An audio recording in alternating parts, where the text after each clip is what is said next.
नमस्कार मंडळी, महाराष्ट्रीयन मेजवानीमध्ये आपले खूप खूप मनापासून स्वागत. तर सणासुदीला तासनतास दूध न आटवता अगदी 20 ते 25 मिनटामध्ये तयार होईल अशा पद्धतीने आज आपण दाटसर बासुंदी बनवतोय. तर रेसिपी अजिबात स्किप करू नका, शेवटपर्यंत बघा. तर बासुंदी बनवण्यासाठी इथे मी एक पातेलं घेतलं. तुम्ही बासुंदी बनवण्यासाठी इथे कुकर, पातेलं किंवा कढईसुद्धा वापरू शकता. तर घेतलेल्या पातेल्यामध्ये थोडंसं पाणी घालायचं, म्हणजे आपलं दूध या पातेल्याला चिटकणार नाही.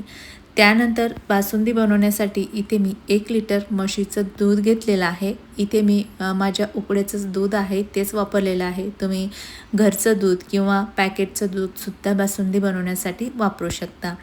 तर आता हे दूध आपल्याला गॅसवर उकळण्यासाठी ठेवायचं आहे. तर इथे मी गॅसवर ठेवलेलं आहे. आता हाय टू लो फ्लेमवर या दुधाला उकळी काढून घ्यायची. तर अगदीच थोड्या वेळामध्ये तुम्ही इथे बघू शकाल की दुधाला आता छान उकळी आली आहे. उकळी आल्यानंतर हे दूध चमच्याने मिक्स करून घ्यायचं आहे. मिक्स झाल्यानंतर आता हे दूध आपल्याला फक्त 10 मिनटं हाय टू लो फ्लेमवर आटवून घ्यायचं आहे.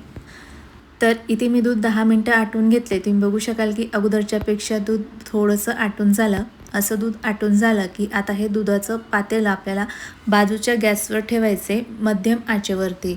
तोपर्यंत आपल्याला बासुंदी लवकर दाटसर होण्यासाठी एका कढईमध्ये अर्धा चमचा तूप घालायचे आणि तुपामध्ये टाकण्यासाठी इथे मी 1 वाटी भरून खवा घेतलेला आहे आणि हा खवासुद्धा मी घरगुती दुधाचाच बनवलेला आहे.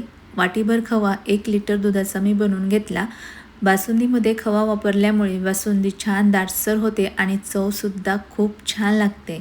तर घेतलेला खवा तुपामध्ये सतत असा चमच्याने हलवत 2 ते 3 मिनटं परतून घ्यायचा. 3 मिनटं खवा परतून झाला की या खव्यामध्ये बासुंदीमध्ये टाकण्यासाठी थोडेसे मी काजू आणि बदामाचे काप घेतले.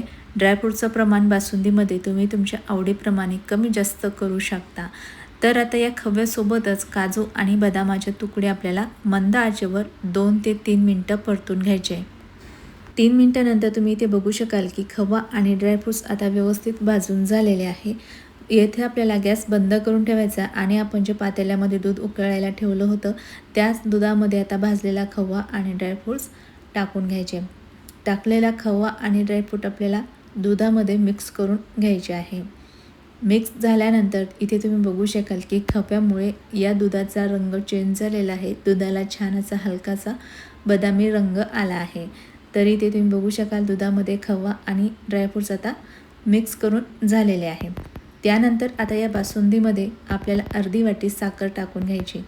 साखर घातल्यावर परत आपल्याला हे दूध चमच्याने मिक्स करायचे आणि आता ही बासुंदी आपल्याला छान दाटसर होईपर्यंत आटून घ्यायची.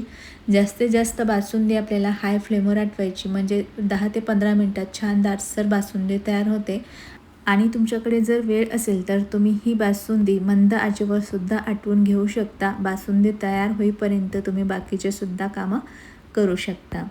तर इथे मी बासुंदी जास्तीत जास्त हाय फ्लेमवर 10 ते 15 मिनटं आटवून घेतलेली आहे. 15 मिनटात तुम्ही बघू शकाल की बासुंदीला छान असा दाटसरपणा आलेला आहे. तर अशी बासुंदी तयार झाली की या बासुंदीमध्ये आपल्याला फ्लेवरसाठी अर्धा चमचा विलायची पावडर टाकून घ्यायची आहे. विलायची पावडर दुधामध्ये मिक्स करून घ्यायची आणि परत ही बासुंदी 1 ते 2 मिनटं आटवून घ्यायची. तर 2 ते 3 मिनटानंतर तुम्ही या ठिकाणी बघू शकाल की बासुंदीला छान दाटसरपणा आलेला आहे. बासुंदीला छान बदामी रंगसुद्धा आलेला आहे. खव्यामुळे तुम्ही बघू शकाल की बासुंदीला छान दाटसरपणा आला आहे. तर अशी बासुंदी तयार झाली की इथे आपल्याला गॅस बंद करायचा. यापेक्षा जास्त ही बासुंदी आटवायची नाही, कारण थंड झाल्यानंतर ही बासुंदी छान दाटसर होते. तर या ठिकाणी आता मी तयार झालेली बासुंदी एका सर्विंग बाउलमध्ये काढून घेत आहे. बघू शकता बासुंदी खूप मस्त दाटसर तयार झालेली आहे आणि या बासुंदीमध्ये आपण खवा वापरलेला आहे, त्यामुळे चवीला ही बासुंदी खूपच छान लागते. तर लवकरच रक्षाबंधन येत आहे. तर रक्षाबंधनला घरी येणाऱ्या भावासाठी किंवा बहिणीसाठी तुम्ही छान अशी बासुंदी तयार करू शकता आणि ही बासुंदी तुम्ही 1 दिवस अगोदर बनवून फ्रीजमध्ये सुद्धा ठेवू शकता. तर रेसिपी नक्की ट्राय करा आणि ही रेसिपी तुम्हाला कशी वाटली कमेंटमध्ये सांगायला विसरू नका. रेसिपी आवडली असेल तर रेसिपीला लाईक आणि तुम्ही अजूनही माझ्या चॅनलला सबस्क्राईब केलं नसेल तर प्लीज सबस्क्राईब करा. परत भेटूयात अशाच एका नवीन आणि सोप्या रेसिपीसोबत. तोपर्यंत बाय बाय, टेक केअर.